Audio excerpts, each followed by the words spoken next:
He sold over $100 million of those books, not selling one book at a time, but packages. The world is changing. Building personal brands. I have over $100,000 booked before May 1st when my season even starts. There's so many jobs I hated doing in the business. Every day I'm just like, I hate this. I don't want to do this. I take my dad and me as an example. Now your salary goes from X amount to zero. If you left for 3 months in your business season, what would happen to your business? Would it fall apart? Would it stay stagnant? Or would it actually grow by 10 to keep back? At 24 years old, I was let go of my corporate job. By 34, I was financially free with an 8-figure net worth. This podcast is all about taking adversities and turning them into financial success stories. I'm gonna ask for one small favor, and that's for you to click subscribe. Now let's get to the journey. Welcome. You brought me a book. I did. Who is this? Alex Hormozian, I think. Why'd you bring it? Well, he launched that book in this August. We're in 2025 here. So one of the things he did was he wants to prove what he's doing in his book by doing it, and it's $100 million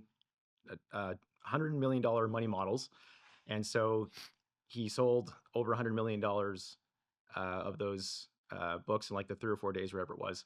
And so how he was able to do that, one of the ways was not selling one book at a time, but packages. So you know, I'm a fan of his, so I bought many, and then it makes a great gift. So there's a gift. I appreciate that. And he did it completely differently too, right? Like, didn't he go online and go live and explain? Did you follow that journey when he's? Yeah, I had a little launch party at my house. Had some had some friends over that were also, you know, business owners or entrepreneurs, and so I think the actual launch was maybe a couple hours, but he stayed live for like, I think, 9 hours or something. So I didn't watch the whole thing, but it was interesting how long he was on there, and then it lasted for a couple of days. So explain that strategy to me. Like, how did he went live on TikTok or? I think it was YouTube. Maybe it was. I'm not the expert. I didn't help him with this launch. No, like yeah, that. But yeah, he just you know, he had pre-sales, he had the rest of it. Like, yeah, you'll have to look at him. He's got a lot of content. You'll be able to find how he did it. And the reason why I want to kind of break that down is the world is changing. 100%. Building personal brands didn't happen 10 years ago, especially in the business world.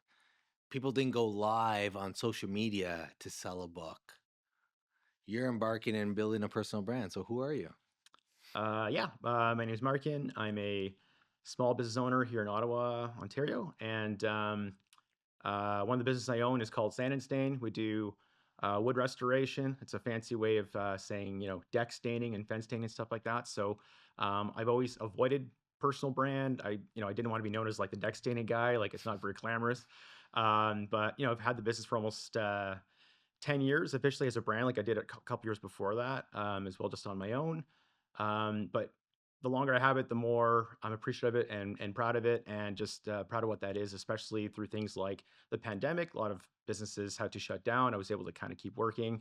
And even in the world of buying businesses right now, or selling businesses, a lot of the attention is on these quote unquote boring Main Street businesses, because you need them when the economy's good, when the economy's bad. You know, it's not like a trend that's going to die off. These are things that people need done, and they don't want to do them. So a lot of the home services, you know, all those boring Main Street businesses, that's part of what it is. So now it's like, okay, cool. This is something that kind of, you know, I started doing, and it is seasonal. So I was wearing a lot of hats at the beginning, and selfishly, I was doing it to have the winters off so I can do music. That was my big thing. My first passion was music.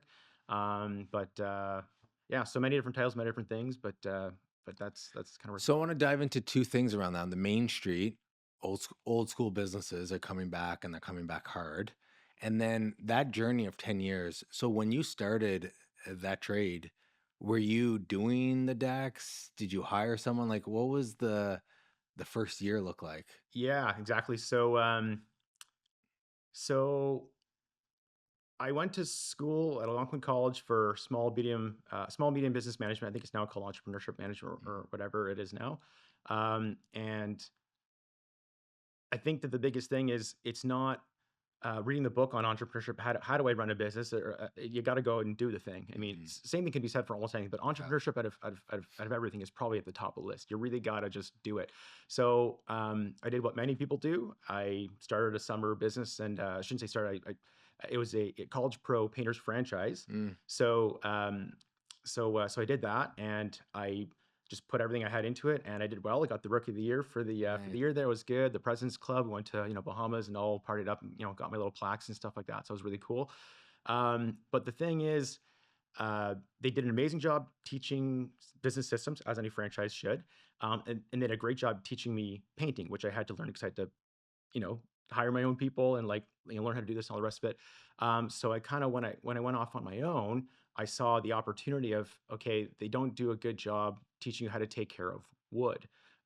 So I kind of taught myself how to do it the old school way, which is the proper, sanding it right back down to bare, not using a film forming product that's going to like peel and like flake and chip and all the rest of it. So it's just like old school penetrating stains that actually soak into the wood. And then I did that for a couple of years. And I did, so to answer your question, I did all the work myself. I did everything. Mhm. And I did it for a couple of years because I was, still kind of trying to make music my thing. I'm still in my early 20s, like trying to figure my life out. Like that's my dream, do the rock star thing or whatever. And after probably 2 or 3 years, you know, I could see there was an opportunity here. So I basically went from me, one person doing everything by myself, to I think it was like 10 people right away. Mm, It wasn't hire one, then hire two, then hire three. There's a couple reasons for that. One, if I'm going to do it, I'm going to go all in right away. I want to do this properly. Plus, it's a seasonal business. It's really hard to just hire one, see how it goes, and you have to go hard. Like mm, we only have 4 or 5 months to do this kind of work here. So in my off season, I basically built a online sales funnel, which is kind of like a website or a landing page. But mm, and this is 2018, so now everyone's got one of these. But back mhm. then, like a lot of people didn't, specifically in the home services and the small mainstream businesses. So I was like, yeah, I'm not saying it was the first, but I was, not a lot of people have that, Progress. especially in such a niche thing. So I built this thing with it was ClickFunnels, right? And Okay. then so I learned how to do that, and then I put Facebook ads. Never knew how to do that. Had to learn how to do that, and then it just business just exploded. So I mean, at the time, me by myself, I could only do like a certain amount of work. I think I was probably doing like probably 30-ish thousand dollars myself, just all by myself, like in the summer, kind of in that range, so when I launched this with the Facebook ads, I had over $100,000 booked before May 1st when my season even starts. Nice. So I had no choice but to hire these people because I'm like, there's no way I could deal with this on my own anyways. And then so that's basically what happened. And then one by one, I just fired myself from wearing all the jobs. I started with uh, getting rid of all the jobs I didn't want to do. So answering the emails all the time. And then eventually there's a production manager. So you kind of give a raise to someone who's, got a bit more responsibilities, doing a good job. Say, look, do you want to like, run the cruise? And then I'm just taking a step back, taking a step back, taking a step back to the point where I have like, independence and space to kind of just focus on the things that I want to do. Sales was the last thing I gave up. And I eventually built a little online calculator where anyone can do the sales process now. So basically I'm just on my little WhatsApp chat, making sure that, everyone's safe and okay. And, and, high level marketing stuff. I guess still do the email marketing, that sort of things. And yeah, I still talk to customers, that sort of thing. But I just wanted to focus on it being a exitable or sellable business one day. And if I'm doing everything, wearing all the hats, it um, definitely wouldn't be that. So again, it took a long time. I didn't do all those things in one year. It took a very long time to do all them. But the last several years, I've been pretty hands off. So your mindset from the beginning was to get out. Get out meaning not be in the operation of the business. Yeah, exactly. So I think the book "Built to Sell" by Mm, John Warlow. I think that's the one that really got me thinking about that, and it's like, wow, this is interesting. A lot of people think that the a lot of people think that the exit and selling your business are synonymous. They are not. You could still exit by having a management person take over. mhm, You could have maybe like a family member take over. So it doesn't necessarily mean you're selling to them. Obviously, there's a deal in place. There's some sort of like exchange there, but it doesn't necessarily mean you're putting it up, and selling to a third party. So first of all, there's that. So I want it to be sellable. Should I ever want to do that? I haven't sold, but it's interesting. What made me do all those changes was yes, like this book helped, but also is there's so many jobs I hated doing in the mhm. business. So I kind of did it by necessity. I'm like, I hate this business. I just don't want to do this anymore. Every day I'm just like, I hate this. I don't want to do this anymore. Right. And then but every time I got rid of a job that I didn't like doing, it created space. And I said, hey, I don't like this, or I don't mind this so much anymore. So now that I've got rid of all the things I don't like doing, now I love the business. It's like, this is great. So I like helping other small business owners to be able to do that too, because either, you know, they're not as happy in their business as they could be, or maybe they are happy, but maybe maybe they fall into the trap of what a lot of people have, is they make their job title them, and then they never want to leave. And if they ever did leave, then the business was shut down because they're doing too much. So like a very proud, technician, which nothing wrong with being proud. It's not a bad thing, but just it doesn't make it exitable, if that makes sense. So let's just say, another blue collar, business, you're a plumber, right? Exactly. Typical, perfect example. So you do the work, you might have some helpers, you might do that, and maybe even growing your business to be really large and you're not doing all the work anymore. But if you're still doing way too much in the business, it's not going to be exitable, because someone who's going to buy that, if it is a third party sale, they're going to have the money to do it, but they don't want to buy themselves a job. At that point, they would have just maybe went with a franchise, or just or whatever, right? They don't want to do that. So the money to do it, they want to hire a manager. They want to like have someone else go in there and do that. So you have to be making the business transferable, and basically remove yourself from it. You can. I'm not saying you don't have to do anything. Like, you can still do some jobs or whatever, but especially things you like and all that. It's not about sitting at home on the couch not doing anything, but it has to be in a place where someone can take this over. And a good test for that is, if you left for 3 months in your busiest season, what would happen to your business? Would it fall apart? Would it stay stagnant? Or would it actually grow by the time it came back? That's a good test for that. There's a lot to unpack there, because I don't know if business owners think about that like that at all. Like, from starting a business, especially, I take my dad and me as an example. My dad is a tax preparer. He loves doing it. He does not love growing the business. If he ever wanted to exit, it would be very difficult for him to exit, because he's still directly with the client. I built a business that I never did a tax return. I hired technicians. I hired that whole journey you talked about with your deck and sanding business. It's exactly what I did. To the point where the last thing that I pushed off was sales. Like, that's the hardest thing. One of the last things that, if you want to take an approach as an entrepreneur, I think there's a lot to go with. Like, you got to know who you are. Like, if you want to be that technician, great. But just know that there's two things with that.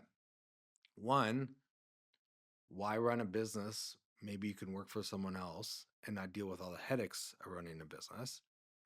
Two, if you're a technician and you're running a business, you better, let's say, take that example, a plumber. If a plumber is making $100,000 working for someone, you better, as a business owner, make $200,000 to make it worth it. Double your salary if you know you're going to be in it for a long period of time. If you're making $100,000, it's not worth it, mentally and emotionally and everything else. That's if you want to continue to be a technician. Or there's the opposite side, where you look at business, and I remember one mentor telling me, always have the exit in mind, where you build a business not around you, but about the brand. And if you do that, you can scale it. And more importantly, if you ever wanted to sell it or transfer it out, guess what? It's ready for it. And you've de-risked the next person coming in to buy your business. I can buy your business, your deck and sanding business, not knowing anything about it, because you have all the processes in place. That's true value. If you were the only technician in there doing the work, I would never buy it, because I'm not that person. And even if I was a technician, you have all the contacts, the customers, everything, and all the relationships. So the risk for me to buy that with all the knowledge in your mind devalues the business significantly, because the risk is too great for me I might as well just start a new business. Well, there's a lot there too, but you nailed one at the end there, where why would you buy the person's business? They're doing everything. So funny story. I've been trying to buy one of my friendly competitors since I met him in 2018. I did a trade show that year also that also helped with addition to that sales funnel. And he's been talking about retiring since then. We got pretty close to doing a deal last year or whatever, but there's, I won't get, too into like The emotion is high when selling a business. that's I a can go huge one. through it. And again, he's one of these proud technicians where he wants to keep doing the work until he can't anymore. And that's fine, but he doesn't have a business that's going to run without him. But the other thing is, if the number's too high for the seller, it's just like, and like I said, if they're doing all the work, it's like, why would I pay this person X when I can start this business for Yeah. nothing tomorrow? I'll buy a sander, I'll go knock on some doors Yeah. and ask for a deposit. I literally can start for $0. So like, even if it was sellable, it's like, is that even a good deal? Yeah. Does that even make sense? So that's what. So, and to another point you made, if your dad loved doing the work, loved the technician, and you built from day one, not wanting to do that. So it's not my job to say you need to do this. This is only for people who are small business owners that want that space, that want that independence, that want to go do that. I can help you. I can help you do that, and show you what I did in my little small business. And it's not about you. You have to go do this. If someone prefers a lifestyle business, hey, I love doing this. I want to do as long as I can, and I enjoy it. Like double high five. You scored. You get up every day at life and like what you're doing. Like you've already won. It's not about and if and that to that point, if that means you do it for as long as you can, you shut down and get $0 at the end of it. Who cares?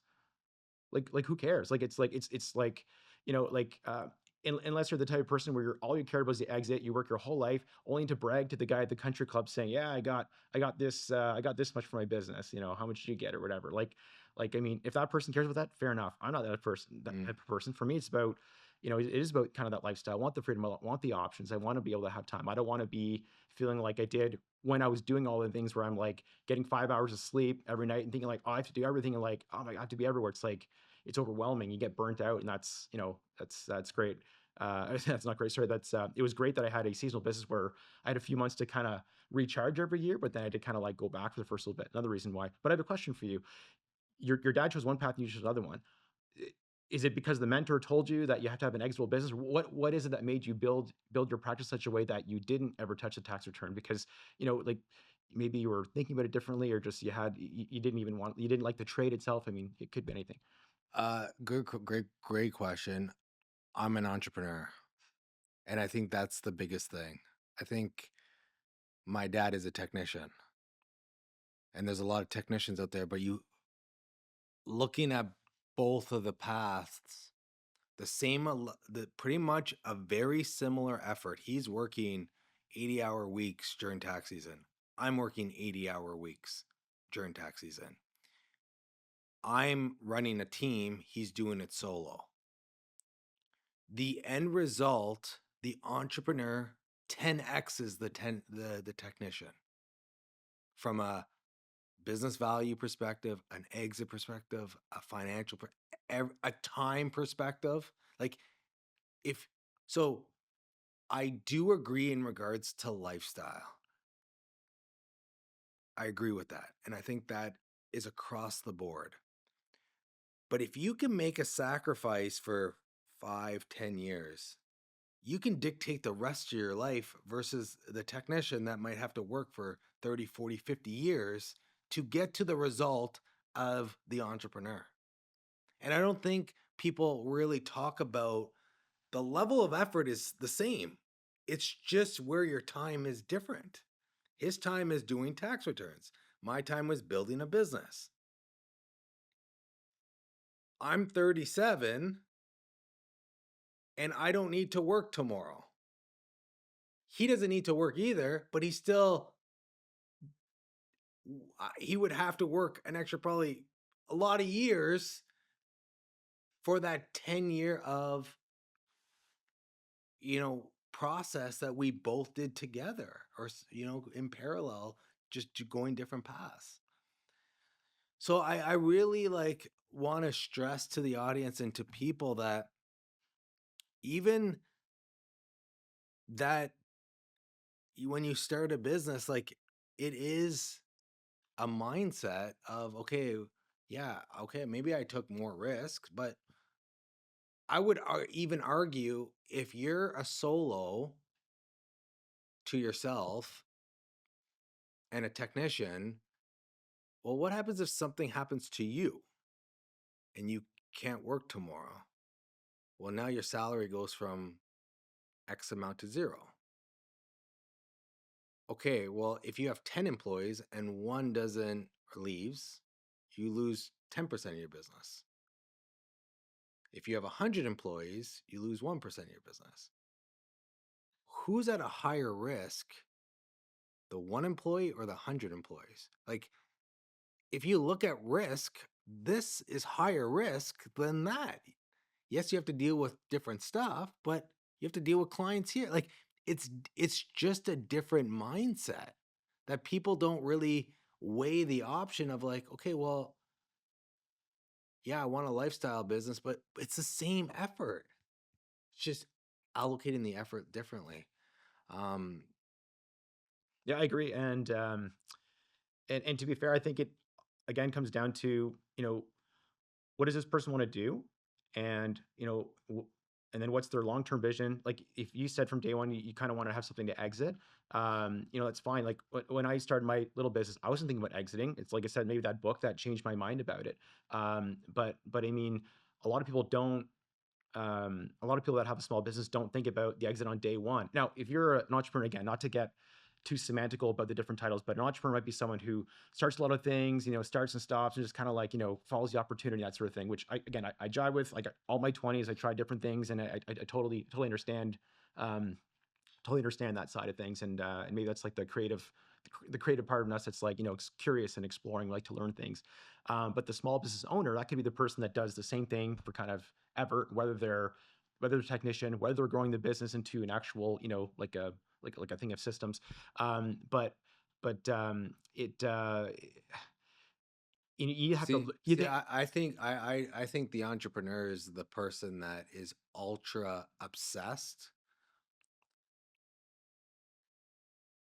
Like in my mind, there's different levels of entrepreneurs, right? The best entrepreneurs I know are the ones that avoid the noise and the shiny object syndrome, where they're laser focused on that one business to grow the heck out of that business, versus maybe the small business owner who is a small business owner and might not have the mindset to get over the small business owner, and maybe 50 employees is too nerve-wracking from a payroll perspective than 5 employees because they have more control of that. Where the entrepreneur might be able to take it to the different levels in business. Sure, it's possible. And like you said, for you, maybe it was the mentor. So maybe they learned this from somewhere. Obviously, social media and content, whatever we're following, if this is something that's a problem for them, if it's something they want to look at, they might find something to go do that. One of the moments for me was in my early teens. I read probably someone our age, Robert Kiyosaki, Rich Dad Poor Dad. It's a famous book that we all probably know. Then I read another book of his I arguably liked even more, was the Cash Flow Quadrant, where basically you have like the four quadrants, and on the left side you have employee, and then self-employed, so E and the S, and on the right side you have B and I, which stands for business owner investor. So the hardest jump on that whole thing is to go from S to B, from self-employed to business owner. A lot of people think it might be from employee to whatever, but if you're an employee and you go work somewhere and you learn that skill and you say, geez, I can do a better job on my own. You go do it, and then like it's not that nothing's easy, but like you go do it, and it's a natural progression for a lot of people. A lot of people think and say they have a business or a small business, but they're actually a self-employed person. So to your point, if someone was sick or couldn't work for a month, how much money are they bringing in? Zero. So is that a self-employed person, or is that a small business owner? That's a self-employed person, because Right. they're all by themselves and whatever. I'm not, and by the way, these aren't levels like one's good, one's bad, and you have to make it to level I. But then I think it's an awareness piece though, that Yeah. like I just want people to for sure, for sure. And and like we were saying, the whole idea is, who are you, or who do you want to become, rather, and then that's the right answer. It's not about like if you're if you're a really amazing employee and you love your thing and you're like a technician, and then you're like, but you're like, you own those numbers and you're crushing, you're helping grow the business. Like that is not, it's not a bad thing. Right. Again, it may not be us, like, Right. serial entrepreneur, like, like, small business owner, like, and then even when I'm investing in stuff, I had to put on a different hat. It's like, okay, like now it takes all the creativity out of it. It's kind of like, what do the numbers say? How risky is this? How does this look? So that's still important to me. But at the same time, like you still have your creative hat a little bit saying, well, can I fix the problems here? If this is a business that needs to be turned around, like, can I do that? Do I have the skills to kind of go do that? Is it too risky? Does it not make sense? But I mean, they're all just different hats and different way of looking at it. So, and again, and none of them are wrong or Yeah, bad. I agree. And you can be more than one at the same time. If you're an employee and you're putting, half your paycheck away into investments every paycheck, well, you're an E and you're an I at the same time. So it's not even like you have to choose one, right? Just like personalities, like you can kind of have like, a lot of them inside of you, but some just gravitate more than others at different areas. And I mean, without getting too off topic, but I also, this past week, I've been really diving into the 9 to 5 being, I don't want to be controversial, but dead. Especially for the young individual coming out of university or starting their lives. I don't know how old you are, but I'm 37 years old. 5 years, when I started my business in 2012, you can buy a house for $200,000.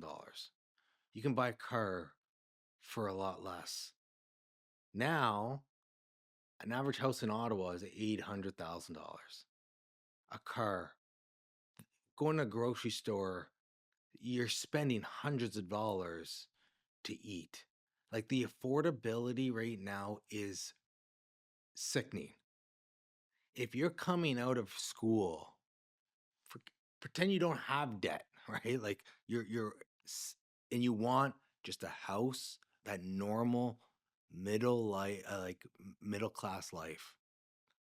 You need to be making thousands of dollars to potentially own a property, own a car, like just live comfortably, not go on extravagant vacations and do all that.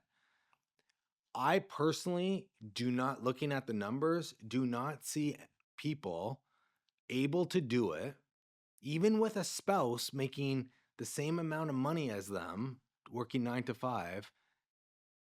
I do think the only way out of this for people is not to give up and not to surrender, but to even not being an independent contractor, like being a solopreneur and embracing an AI and building, like you don't need now the deck. That's a trade, right? Where there's not robots to do the work for you. Not yet. But if you look at white collar workers, right? And I don't know if AI is there yet, but it sounds like it's going to get there. If you build all of these processes around you with AI, and instead of hiring 10 staff, you hire agents or you learn how to create agents and you become a solopreneur and take less risk, your level of making that money could 10x what an independent contractor or technician could potentially make. Where now you have a chance to buy a house at 24 years old and buy a car, and the opportunities could be endless. And I think what I'm stressing on social media right now is there is still opportunities out there, and there's still hope, and there's still potential. But having a T4 slip, working in the government, making X amount of dollars, and having been in a progressive tax rate where the higher you go up, the more you get taxed, versus in a corporation, you can make up to $500,000 at 12%. You could potentially net less or make less and bring home more and take more risk than if you're doing everything independently. So I completely agree. Is it harder for young people than ever? Yes, but you also mentioned a lot of opportunity that we never had. Right. AI, these side gigs and side hustles. I mean, they've always been around, but now they're bigger than ever. Like when we were teenagers, did everyone have their own little TikTok shop or whatever people do these days. I mean, like that opportunity didn't exist back then. So you could say, oh, the world's a terrible place right now, and everything's unaffordable, and that's one mindset to take. Or it's kind of the mindset of like, well, instead of saying I can't afford this, it's like, how can I afford this? Right. Like, it's like, how do I make this happen? And yeah, not everyone's fit to be an entrepreneur or whatever and think that way, but the ones that do, they're going to be able to make sense and work for them. um you know I see the opportunity, and then I'm seeing these Main Street businesses. There's a lot of baby boomers out there, the biggest generation. They still own half the businesses out there, or even Gen X. Like they're thinking about retirement as well. They're approaching 60 as well. So if they're saying, okay, like I don't have the energy to throw AI into my business, or even these tech stuff, or some of these ones are still pushing pen to paper. They don't even have a digital CRM. So if I see that business, instead of saying, oh geez, like that's a lot of work, I'm like, I see it as like, that's an opportunity. Love it. I'd love to buy this business that's cash flowing, doing really well, and if I can just add these things to it so that it's sustainable, it can be around, and their legacy can live on. I'm not going to change the logo and the name and all that stuff. It's like, look, this is small business. Like it's like it's already up and running. Like why change something that's working perfectly? But if you can make improvements that actually make sense, not some vanity like Yeah. a logo thing, but like it actually create efficiencies. It's like rock and roll. Like let's do this, and like that's something I want to. Give me an example of a mainstream business that if you were young, you would So I gave you the most obvious one. If someone is literally still pushing pen and paper, you can say, hey, I'll buy this business or partner with you right like. now. You're talking what trade? Like, Okay, so yeah, so again, let's use your plumber for okay, example. The but plumber, plumber, you need to have a license. okay, fair enough. So let's use my little deck staining business, Okay. because I know you could start this tomorrow, or a painter or whatever. Very very similar thing. There's way more painters out there, so let's just say painters. Right. So you're a painter. You're in business. You bought your paintbrush. There you go. When you do an estimate, for example, nothing happens till you make a sale. So you're going to show up with your little clipboard or whatever. So now you're writing pen and paper. Well, what if you could make a digital calculator that then now you can do that like without even showing the person's house, to say, hey, take a picture of your room, or like let's do a Zoom call, or even on your mobile call, just go around showing all these things. I'll give you an estimate like on the spot on that call, and it's convenient. You can even do this like at whatever time. So that's a little bit of technology that didn't exist before that could. And am I saying showing up to the door is out? Of course not. This is still a physical job. When you actually do the work and actually go to paint this person's house, you still have to show up there and do that. But now you've just, instead of doing maybe 8 or 10 estimates a day, whatever, Right. like, now you can do 100 or, Right. or whatever.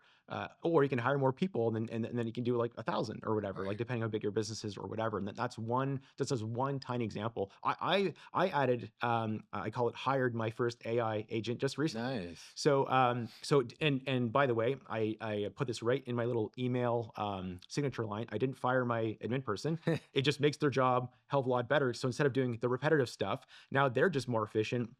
They can do all the fun things. And the thing that I like with this little AI agent is it's all our proprietary information. Mm. So it's not just scooping up all the information from all the internet and just like putting all the slop on there. Like, one differentiator that we do in our marketing is we don't do any pressure washing at all. Like, I'm against it. You shouldn't pressure wash wood. You can damage it, you can split it, you can leave those zigzag lines.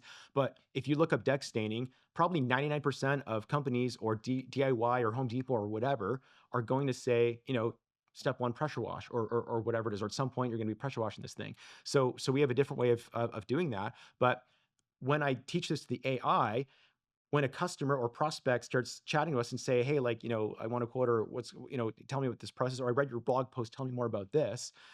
It's going to talk about our method and how we use like a scrubbing method, or how we just sand everything the first time. And the first time is completely all dry, zero moisture, moisture prep involved. So you don't even need the pressure washer. So that's just, like I said, I teach it once and it knows forever. That can serve 1,000 clients forever. And if anything ever changes, you go on teach mode. You teach the agent, and then it knows to answer differently. Or even when I was testing it, I would say, okay, like, we're in Ottawa. Let's pretend we're someone calling from Perth. Can we service my job? She said yes, and I said, actually, when I corrected her, she's in teach mode. I'm gonna say, okay, actually no, Perth is too far, but we'd love to give them free resources like our blogs, or Mm. maybe they want to buy the stain that we use or something like that. So that's, again, boring business, deck staining. That's not sexy. Yeah. That Love it. no one's calling Silicon Valley saying Yeah. deck staining is a thing, or whatever. But my little AI agent is now is now a little an employee that works 24/7 and does that. Now I'm saying, is that going to like change the whole business and all of a sudden like you're worth nothing and now you're worth like infinity dollars tomorrow? No, but like all these small little changes, 1% improvements all the time, you can tweak every little thing. I mean, a business is like it's like its own entity, right? It's like you're always making improvements. You should never be like, okay, we've nailed it, let's not change anything. Well, the world's going to change. Like I said, right now it's hard to go to the store and buy something for whatever price. So that's some of the opportunities. And but yeah, but for these young people also, it's like, again, they could there's so much opportunity. They could just create their own opportunity. Well, and two opportunities I see right away for anyone that's listening. One, you created your own AI agent. A lot of mainstream businesses, old school businesses, trade businesses do not have the capacity of doing that. So if you know how to do AI agents, start calling these tradespeople and leveraging them. That's the first thing. The second thing is you keep on automating your processes with AI agents and structures and processes and flows. Every deck and staining company, you can sell that infrastructure and it's a plug and play for them. So that's it. I haven't launched it, but one idea I'm toying with Okay. is exactly that. Is Okay. to I don't want to do franchise. I know I started franchise, but I would license it. So I know there's a lot of illegal license models out there where they basically take a franchise and do it, but you take everything. Sorry, there's sort of three main things. There's like the name, there's the monetization, and there's the model. So that'd be a franchise. So I would just, if you remove one of those now, it can be a license. So I'd remove the name.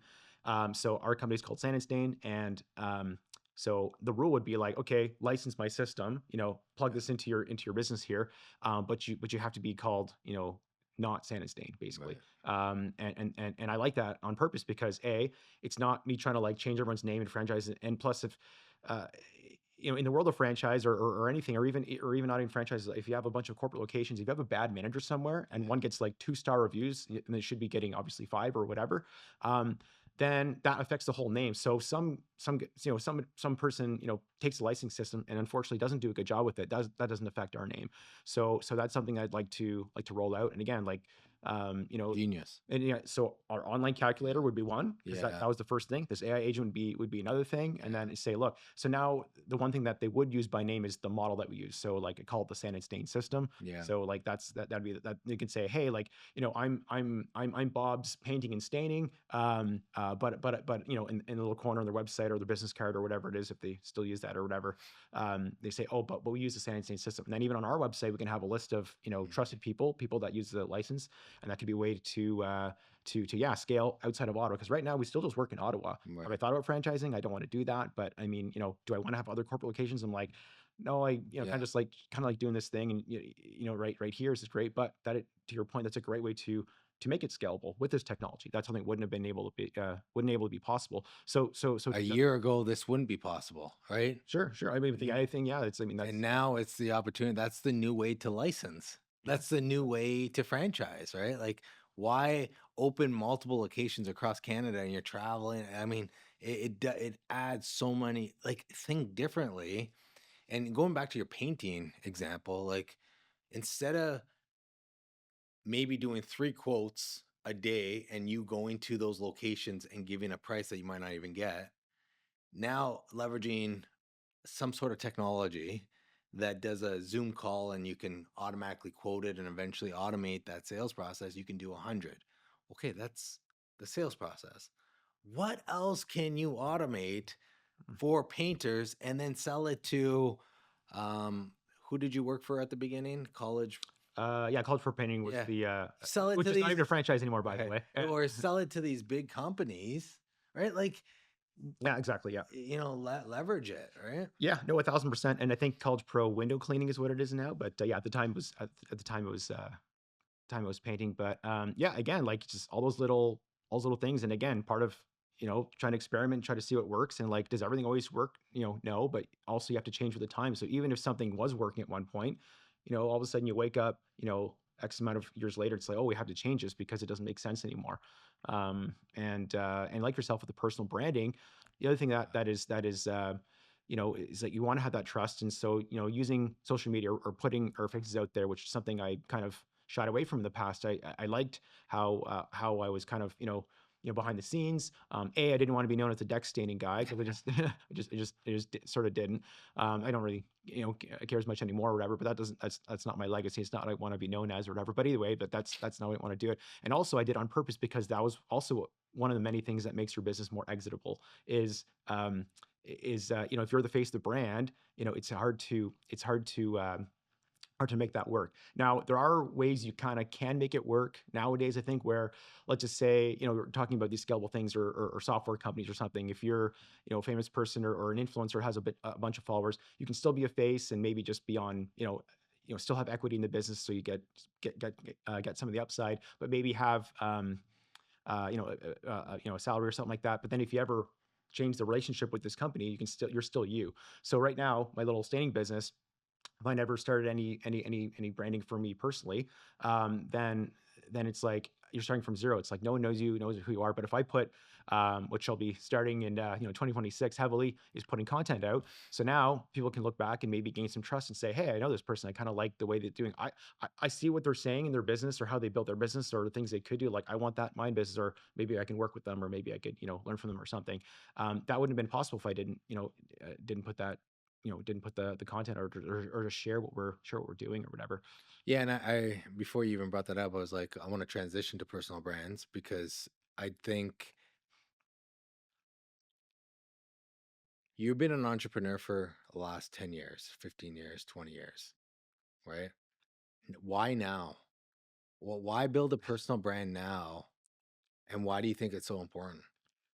Great question. So there's a lot there. We've touched on a lot of it already, but one was I didn't know what the hell I was doing, which none of us do at the beginning. Yeah. And look, we're still changing. Like I said, like we're having this conversation today. In 10 years, maybe we'll look back in this conversation and be like, oh, I'm embarrassed I'm even talking about this. I'm doing this, or not even because you're changing, but just like we've evolved so much and grown so much as people and as entrepreneurs by then. So at the beginning, I didn't know what the hell it was. My 20s, I had status anxiety because it's like, okay, I'm doing my music. Okay, I want to do this. Okay, I do my little deck thing. Like there's so many things I failed or stopped doing or whatever, and like that's part of the entrepreneur journey. Like it's like they're not all going to be successes, and they shouldn't, because you need to learn at the beginning. And like, and if you never have any hardship or adversity, like, I mean, first of all, I don't think that's anybody. I think we all do, but Yeah. it just doesn't make sense. So I didn't even know what that was. Now, could I have documented my journey the whole time? Sure. I could have been like, this is what I'm trying to do. Okay, I stopped doing that. So no, I didn't do that. I didn't want to. I didn't want to do it. I didn't, just it wasn't important. It just plus I was so busy just like doing the actual business itself. But those are probably all excuses. We can all do this if we want to. One was learning all these things. The other thing, we talked about AI. So now in the world of AI, if SEO is kind of like on its way out and GEO is coming in, or again, I'm like, I don't know if that's the trend or whatever, but AI's got to be able to point to you. What is SEO? So like search engine optimization, and now it's become like it's a generative engine optimization, where like the AI agent is saying, if you say, hey, order me, order me some lunch. I'm in this part of town and it's got to be vegan. Boom. Like if you're not out there, that voice is not going to find you. Right. So you got to be So out there. SEO is you searching for it Yeah, someone's searching. versus GEO is it's searching for you. Yeah, generative AI just kind of Right. go through, just kind of saying, hey, look, like this is what I want. So it's like it's not just about keywords now. It's about interest. So it's about like, okay, if you also like this, you might like this. Ever seen your algorithm go? It's getting smarter all the time. It's keeping you on that platform for longer. That's what it wants. So again, if I want to reach customers, or if I want to help people, if I want to do things, I want to provide value, I'm not going to be able to do that if I'm not out there and it can't find me. So that's something I want to be able to get better. I want to do that. And to be fair, like personal brand, we technically already have one, whether we like it or not. It's basically a reputation. Yeah. It's like, whatever someone's saying about you in a room that you're not in right now, that's your personal brand. Right. So technically we already have one, but I mean, we also have much more control over about what they're saying if we're putting our own content out there. So if you Googled me right now, so back to search SEO, you'll find so much stuff. You'll find my music stuff. You'll find my my deck standing business. You'll find probably all the projects I failed at. Man, I did nutrition school for a while, and I like did the keto thing for several years, and and like all these little things. I started started a little supplement thing, like you name it. Like I've started so many things, and I didn't. There's reasons why I didn't continue, but I learned from every single one of them. So instead of having this, oh man, I was a financial advisor way back. God, so much stuff. So so again, and back to one of the other reasons, like I didn't want to like, personal brand it like or go all in because it's like I didn't want to just choose one. Like, I mean, I didn't want to commit just one thing. It's like, is this my whole life? And it's kind of like the whole separating yourself from your business and your titles. Like, I don't care about titles. I really don't. Like, Right. like I do many things. Like, someone could be, they could be like, you know, uh, you're a son or you're a daughter. You can be a sister. You could be a brother. You could be, an accountant or whatever. Like, you already have a million titles. Like, what does it matter what goes on your business card? Yes, you want to be professional. Yes, you want to have credibility. Yes, you want to have authority. You want to have all these things, but just, providing value and do Well, good things out there will show that. so you've been the question I have is why now? Like, like why is this triggering you now? Because it's triggered me for the last year, Okay. right? So what was it for you? I mean, I guess I have another answer in the back of my mind, but is there something that made you go now? I mean, you exit your business. You said, okay, what am I going to do now? Like, is that? Because I mean, and I'm putting you in the I spot, want I guess. to no. But I know the answer okay. because I've been thinking about it for the last year, but I'm curious of your answer. I think I'm just sure of what I want to help with. The other thing is, a lot of us suffer from imposter syndrome. So again, if I was changing what I'm doing in all my 20s, and by the way, I'm 38, so almost done my 30s now. So so I need to have done something long enough to say, hey, I can actually help this. No one likes the guru who starts a YouTube channel or TikTok channel or whatever and says, "Hey, let me show you how to make $1 million a month," and they're like, they haven't made a they haven't made a penny yet. Or it's like, oh, I'm a social media branding person because that's like that's like so in right now or whatever. And it's just like, oh, let me show you how to get followers, and they have 26 followers. Now, look, I don't have a million followers, but I'm not also saying how to make a million followers. It's like you kind of have to like have done what you want to do. So now I feel like That's how I think too. But the people that are winning on social media are the ones that are not going through 10 years of entrepreneurship. That's fair. That's fair. So maybe a lot of it is the journey stuff. If they literally look at the camera and say, "Hey, I'm on my journey to trying to make $1 million. I don't know if I'm going to hit it or not, but follow me anyways," that wins because it's authentic. It's saying like, look, whatever. But if you're the person saying, "Hey, this is how you do this," but like, how the hell will they know? Like, Yeah. or they just, ChatGPT did something and then regurgitated it all and put it all together. So maybe it was my own, like, not maybe, I'm like, I was my own block. It's like, what do I even want to talk about? Like, like, what do I want to say? And then if I've been in this small business entrepreneurship kind of world for a long time, like this is kind of the thing that I want to do it. And because I was able to pull myself out of my business. So if I want to talk about exitability and like, systems and just kind of like, creating independence and space in your business and you're designing around your lifestyle and what you want to do, it's like I'm kind of living that. I am that. So it's like, I feel like I can easily talk about that. Like I don't have to go and prepare or write a script, before I'm doing a post somewhere or something. Cause it's like, I just am doing that. So maybe I just know that that's what I want to be. And again, in 10 years from now, if it does change, and then fine. But I mean, at least it's documented there and it kind of makes sense. But I think it's just maybe I was getting my own way, if that makes sense. And I didn't really have that before. But now I can say, hey, look, I bought a business before. I've sold a business before. Yeah. I've grown this. I can say all these things. So Yeah. now if I'm trying to help feel people with this comfortable. stuff, yeah, it's like I can actually help you with that because I've actually done it. Like Yeah. I don't need to go and just research something, and because they can just chat GPT that themselves if they I want. know. So And I think the attention and directed content is huge right now. But on the flip side, I think it's trust in the individual. I think people are buying from individual. In the beauty space, they've been buying from individuals for the last 15 years. Now you have Stephen Bartlett, Hermosi, Gary V, Cody Sanchez. Like these people are freaking taking their audiences to a whole different level. When Stephen Bartlett says something, I friggin' like my ear, like his podcast episodes go out, I get triggered. I probably listen to it that day. That's how much trust. I don't know him. Like the world has already changed. Creators have figured out the documenting of the journey. I had one creator here, um, solopreneur. She does all her marketing by just documenting her processes. She doesn't have to hire a marketing team. She doesn't have to hire a social media. Whenever she's building a product, she documents, she posts that the next day, and she has 84,000 followers on Instagram. So you bring up an interesting point. So to use another example from a long time ago, and specifically that book I mentioned earlier, Robert Kiyosaki, Rich Dad Poor Dad, he went on Oprah, and Oprah told everyone, and then that book just became Right. thing. If he wasn't on Oprah's show, that book would be nothing. No one would have ever heard of Robert Kiyosaki or Rich Dad Poor Dad. Like that's just what would happen. But nowadays, um, anyone can be that Oprah. Because it's like, now, are we going to have the influence and reach of Oprah?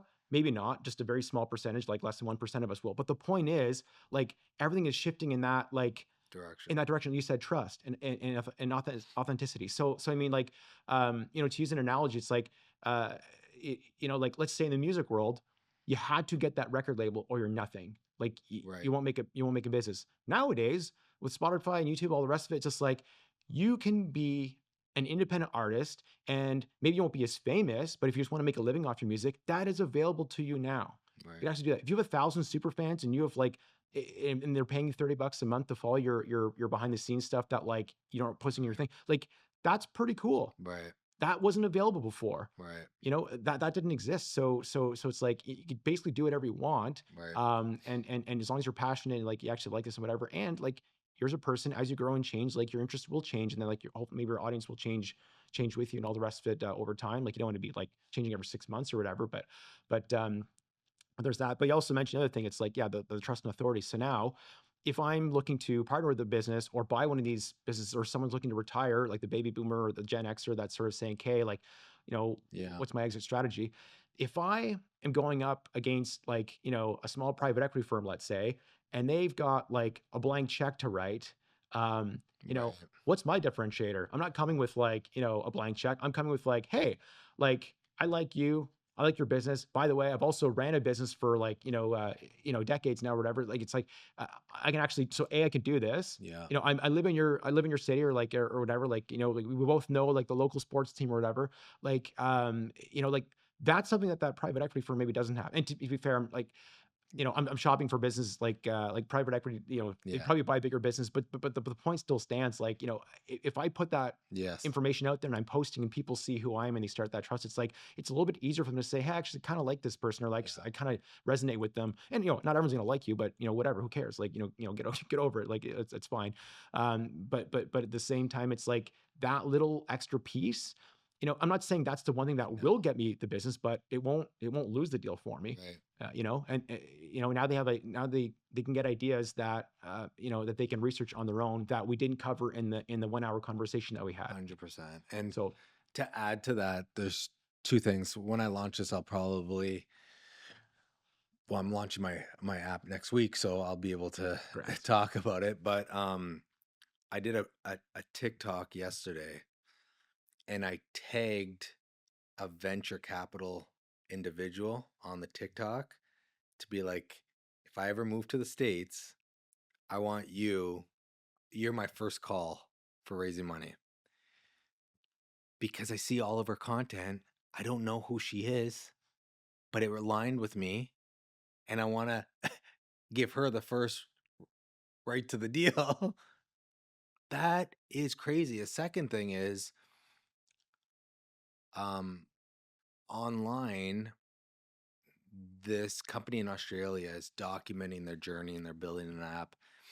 And the last post he did was, he's looking for investments to grow his business. Money or distribution audience, right? Who is he going for first? He's going for the distribution, because that distribution could probably do 10x of what the money is. So he's looking for investors that have money but also have distribution. So he might take a less raise. Let's say you want to raise $10 million. He might raise 5 million, but this investor has 100,000 followers that is geared towards his app, for example.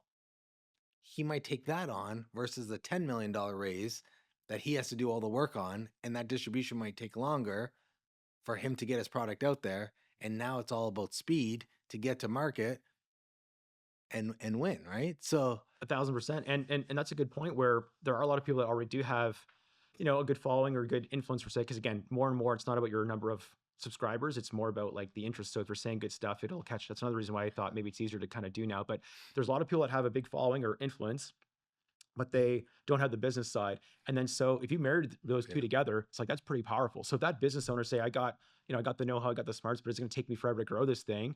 And this person's saying, geez, I got all these followers, but like, wouldn't it be nice to make some money? right. Or be a part of something. And they can just like, make magic happen. And then, like I said, like it's, you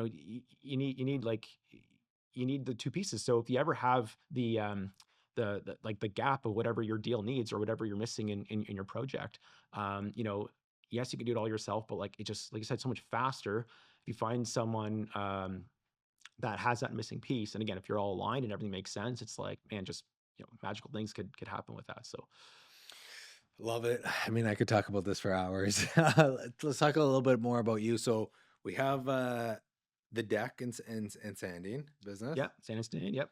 And we have the personal brand that you're going to be launching in 2026. So you tell me when you're going to launch it, and then I'll correlate this podcast for that too. Oh, nice. To help you out. What else? Yeah. So I mean, yeah, we got a lot of different titles. So yeah, so I got my small business. And then with the personal brand, it's going to be basically helping owners with a lot of stuff we talked about. So kind of with their exit. So now a lot of owners think that exit is just an event. It's like, it happens when you sign the sheet, or like when you decide. It's like, they think it's like kind of sell my house. It's, this will be done in a month or two or whatever. And like, well, it's not actually, and you went through two exits, you know exactly what I'm talking It's about. not like that. Yeah, it's not like that at all. So I guess I can say like there's a gap there where people need this help because maybe they aren't aware that some work is needed, but also the first person they might call is maybe a business broker. And they say, I know, I want to sell now, so I got to talk to a broker. Business brokers, and I think before the call we were talking a little bit, and you said you had a broker for your first thing, which was a good experience, which is great. Just like anything, you can have someone that's good at their job, bad at their job, good painter, bad painter, whatever, right? So I'm glad for you that you had a good experience. Unfortunately, there's a lot of brokers that maybe aren't good, or the problem is it's not even their fault, really. I don't want to point my fingers at brokers. It's the business model and how they get paid. They get paid when there's a transaction, let's say. So if you're going to sell your business for $1 million and they get 10%, and this is just like, an example with easy numbers, they want to get the deal done. Whether your business is worth more than that or less than that, they want to make it go through. So there's a couple of things in play here. One, they want to sell you on working with them. They're going to say, "Oh my God, I love your business. I already know the buyer. Like, I mean, like this, you're going to get so much money. This is exactly what we need." And they tell you that because it's an ego boost too. Yeah, first of all, no one's to hear that they have a that their baby is ugly, right? So you want to have likability. So you've been told that, okay, the business is good and all that, but also some of them charge an upfront fee for like evaluation, might charge, maybe 3,000, 5,000, whatever they're doing for that. Some of them might have a monthly fee. Those are probably for the bigger companies, maybe not the Main Street ones. But point is, they want to get you, listed on their website or whatever it is. And then so they know the stats are out there. Depending whatever you look up, it's like 80%, 90%, whatever. Like they're all in that high range. Those are the businesses that don't sell. So if they're promising you, if they're giving you the dream, they're saying, "Oh my God, this is gonna be great," but they know that like, hey, how come that business on your website's been up there for like, 24 months or something like that, and like there's no shakers on it or whatever, and like it's like they haven't done the exit prep. And that's kind of what I help them with. And again, there's a million of reasons. It's not just one thing. Like obviously the owner being like, detached enough from the business to make it make sense. It's got to be some systems, has to be transferable. They're probably gonna be looking for some predictable revenue. Recurring revenue is even better, but like even predictable revenues is going to be good. Anyways, there's a million things we can. That's a whole other thing, but it has to be sellable. So the broker gets you in, and they're selling on this thing, but they know the stats that this doesn't make sense. So that's one thing. But the broker, what most of them don't do, maybe some of them do, is if the business isn't sellable, they might say, "Okay, call me when you're ready," or you have to do these things and come back to me. But then they don't help them with that part. So that's where the gap is. It's like, okay, so you've been told, "Okay, I'll look at your business. Maybe you can prove A, B, and C," and that those might be quick fixes, or they might be something that take a long time. And in terms of financials, like you're an accountant, so for the financials, like you want to have at least 2 years showing whatever you're showing. So if you're saying, okay, you're right, I'm doing too much in the business, I'm doing too much, I'm going to hire my manager. First of all, how long is that going to take? Right. Okay, forever. And let's just say you get lucky and you find someone, 2 weeks later or whatever it is. Well, if I'm going to buy that, show me some proof that this person is running it and is proper. Like, a couple of years worth of financials would be decent, right? So like, if someone's been running it for 6 months, like, I mean, that's still pretty early. They're still kind of learning the game, learning the gig. So that's not long enough. So that's why I have to be thinking about the prep for well in advance. And just like you're saying, you had the exit in mind from day one. Like, I mean, like not everyone does, most don't, like, let's say arguably, but at some point I have to start thinking about that, saying, okay, how am I gonna get out of here?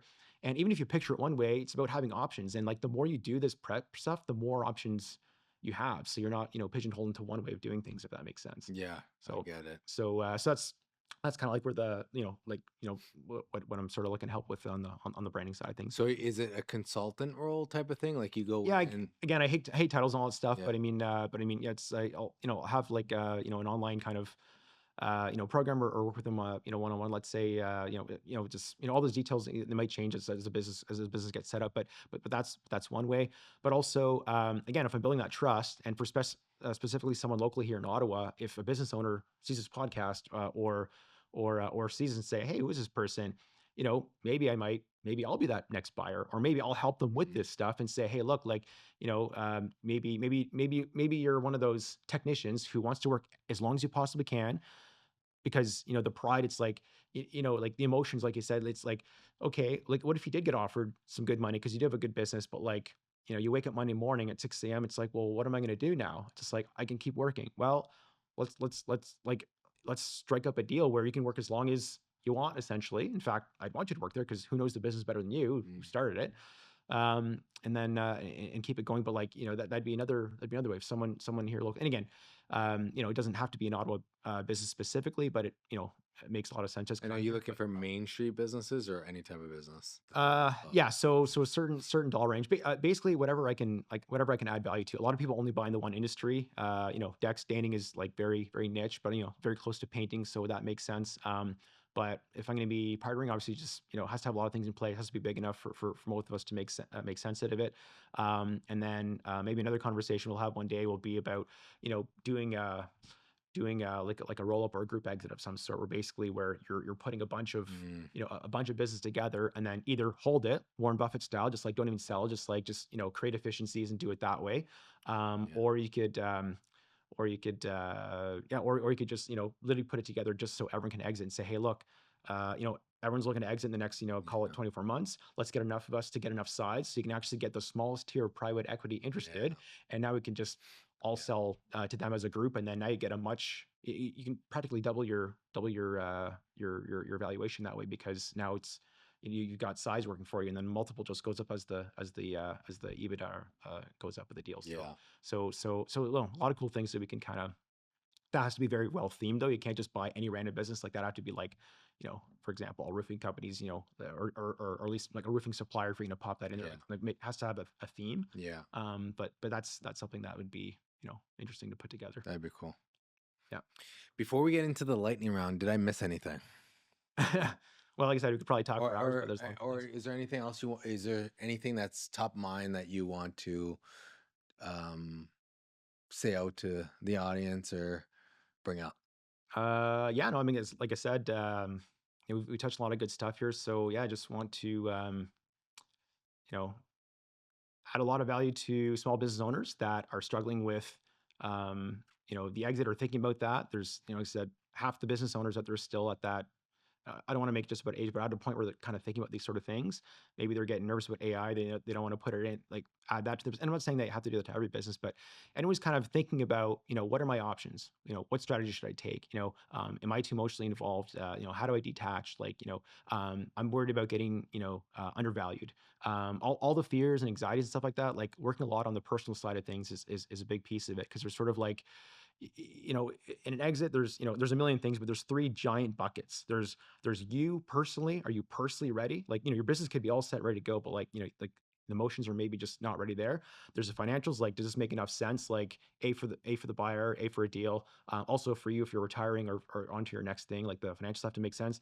And then the business readiness. So like it's like we're saying, all the value levers you can pull. So like, the actual, the actual systems, adding these, improvements, whether it's AI or technology or just improvements in general. Those are kind of the three things. So if anyone's stuck on any one of those three or all of them or whatever, that'd be a great start to have start a conversation about that.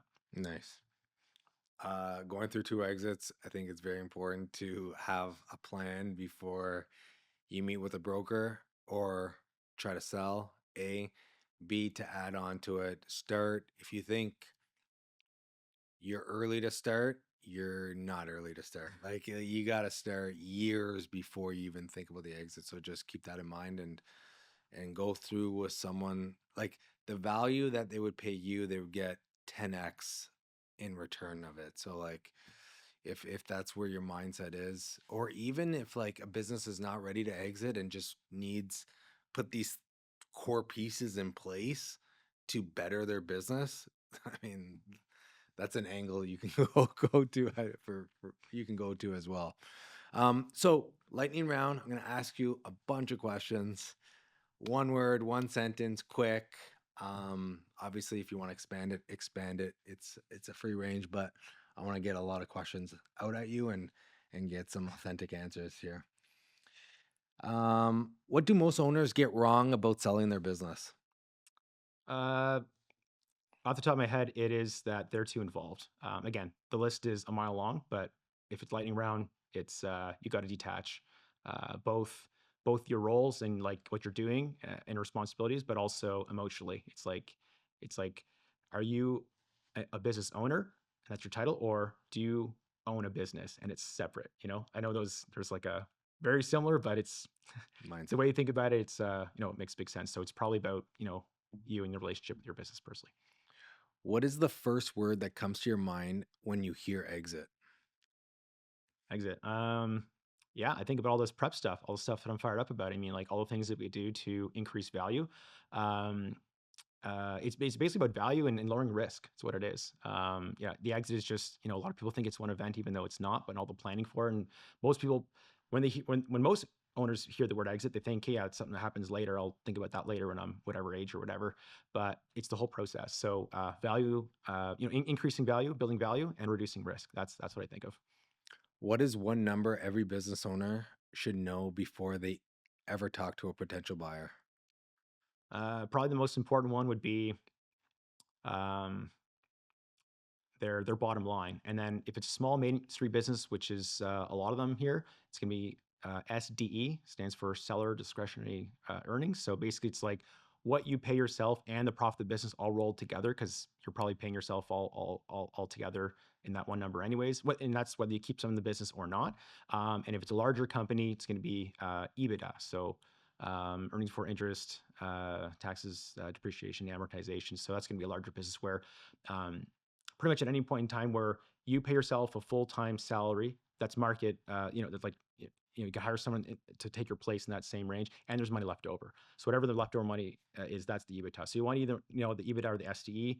Again, a lot of Main Street business owners is probably going to be SDE, but that's the number you probably want to know it, because that's going to have a lot to do with what the value is. It's not about revenue so much when you're going to do a sale or an exit of some sort. If an owner has 3 years before they might exit, what is the first lever you tell them to pull? Oh, great. I'm going to cheat and say it depends. I have to ask them some questions and say like what makes the most sense, because every business is, although every business has similarities, there's also differences. So some people might be doing one thing really well and not others. It basically depends on their strengths and what they've done in the business or whatever. So yeah, I'll cheat and say it depends. But there's a million things you could do. Um, but uh, but yeah, 3 years out, I'll just default and say, yeah, make sure you're not you're not you're not everywhere on the org chart. You're not everybody.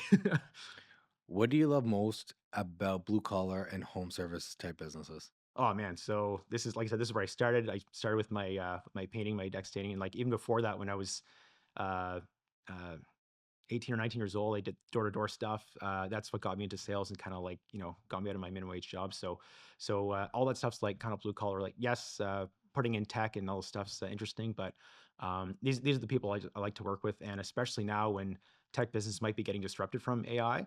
And again, there's opportunity and that's exciting, but at the same time, I just see a lot of opportunity in being able to help them, and because that's the business that I've run and I can help with. So I just get fired up about those quote unquote boring blue collar businesses. Yeah, those are the jam. Unsexy business you secretly think is a gold mine right now? Oh God. Yeah, Just there's one. just one. Oh God. uh yeah, this one's put me on the spot for sure. Well, selfishly, I'll say my deck staining business. It's awesome. You got your recurring revenue. You got your high ticket first time buyer. You got half the season off, so you got your time off. Gold mine, love it. Are you currently optimizing more for cash flow, freedom, or fun? Great question. So now that we're introducing the personal brand stuff, I'm wearing a lot of my creative hats, so I'm trying to introduce a lot of the fun stuff into it. But I mean, money's fine and good, but I'll tell you one thing for sure: I'm not going to be that guru that's going to be talking about how to make $1 million and just saying numbers that just don't make sense or things that don't. It's not about the money; it's about you being happy because that's what's going to be sustainable. And like you have to be passionate and really like it. And just there's a lot of people that have a job that's a high paying job and they hate it. Can't wait to get out. And if they take a pay cut, but they're doing something they love, like then they come alive, and that's more important. So money's important. I get it. We got to buy things, but since I've kind of created my business that gives me what I need to kind of run now, still want to have the personal brand and start a business there. So that'll it's his own business, has to be profitable, but that's not what it's about. It's about kind of helping people with something they really need help with. And we have a closing tradition where ask the same question to the same person, one question to every guest. And if you could put a sticky note on your first laptop, what would it say? Sticky note. uh, what would we say here? I'd say, yeah, nobody cares. Like, again, maybe because the personal brand's top mind right now, and there's a lot of things that hold people back from doing anything, not just personal brand, but like starting a business or doing their side hustle or going back to school or whatever the thing is that we want to do. And they're worried about how people are going to, judge them or if they're going to be disappointed in them or what people are going to think about them. It's like people just want people that actually, really care about you. They just want you to be your best you, and they're going to support that decision, regardless of what that is, whether it's foreign to them and they don't know what it is.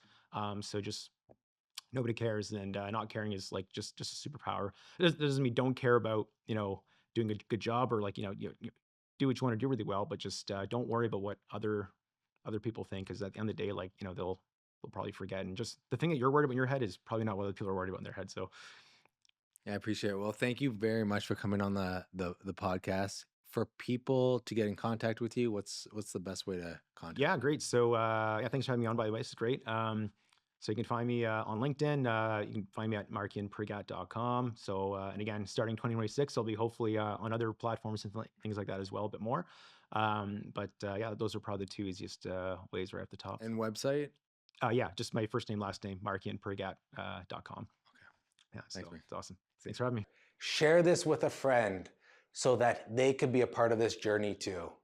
Keep watching for more.